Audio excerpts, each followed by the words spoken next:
Les populations les plus pauvres sont celles qui vont être les plus impactées par le dérèglement climatique. C'est elles qui en souffrent déjà le plus et qui vont en souffrir le plus si ce dérèglement climatique s'accroît. Et ce que nous cherchons en fait, c'est que la question du développement durable prenne effectivement en compte toutes les trois composantes du développement durable, qui sont la dimension de l'économie, la dimension sociale de la lutte contre la pauvreté et la dimension de protection de l'environnement. Il faut absolument que ces trois dimensions soient articulées. Alors on le dit beaucoup dans les discours, mais on se rend compte que c'est beaucoup plus difficile à faire sur le terrain. Alors la quatrième proposition que nous faisons, c'est d'instaurer des socles de protection sociale dans tous les pays, qui soient adaptés à chaque pays. Alors c'est une proposition que nous faisons avec un grand nombre d'autres organisations, notamment avec la Confédération syndicale internationale. Le premier constat, qui est fait par l'Organisation internationale du travail, c'est que la moitié de la population mondiale n'a aucune protection sociale. Quand les familles, par exemple aux Philippines ou ailleurs, sont atteintes par un typhon qui casse tout chez elles, si elles touchaient des formes d'allocation familiale, si elles avaient droit à aller à l'hôpital, ça augmenterait ce qu'on appelle leur résilience, c'est-à-dire leur résistance à faire face à tous les dégâts du changement climatique. Et nous l'avons expérimenté en particulier à Madagascar avec un groupe de 150 familles qui habitaient sur une décharge, 750 personnes, plus de 440 enfants.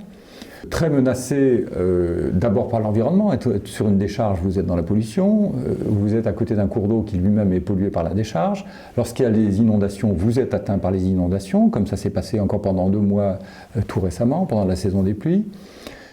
On a, avec les familles, fait un recensement exhaustif, parce que si on l'avait fait sans elles, on n'aurait pas repéré toutes les familles qui étaient là, parce que quand vous êtes sur une décharge, vous ne savez pas très bien si c'est habité ou si ça n'est pas habité, mais les gens, eux, savent bien qui est là ou pas.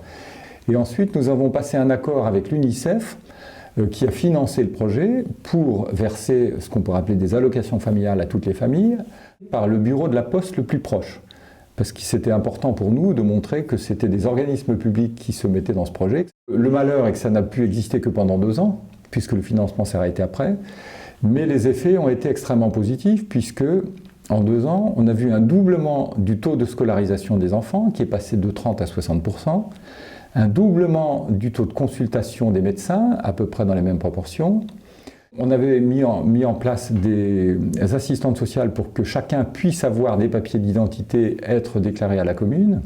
Parce qu'il faut savoir que lorsque le projet a démarré, 1/3 seulement de la population existait auprès des autorités communales. Les 2/3 n'étaient pas déclarés.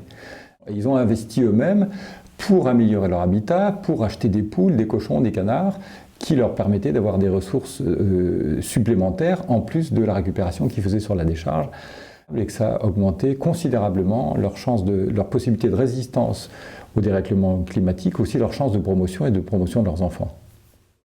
Les pays les plus pauvres ne pourront pas tout seuls financer au démarrage une protection sociale, donc il faut les aider.